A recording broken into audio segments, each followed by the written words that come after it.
सुरगाणा तालुक्यातील अलंगुण ग्रामपंचायत अंतर्गत येणाऱ्या तोरण डोंगरी या छोट्याशा पाड्यावरील दिलीप गावित या अपंग खेळाडूची फ्रान्समधील पॅरिस इथे होणाऱ्या पॅरा ऑलिम्पिक स्पर्धेसाठी निवड झाली आहे. तो 400 मीटर स्पर्धेत भारताचे प्रतिनिधित्व करणार आहे.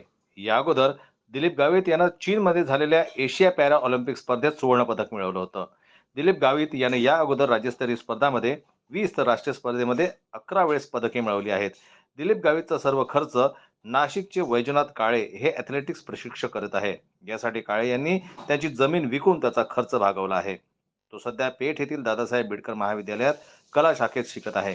विशेष म्हणजे दिलीप गावितचे प्रशिक्षक वैजनाथ काळे यांचीही भारतीय संघाच्या ॲथलेटिक्स प्रशिक्षकपदी निवड करण्यात आली असून ते बुधवारी सकाळी दिल्लीहून पॅरिसला रवाना झाले.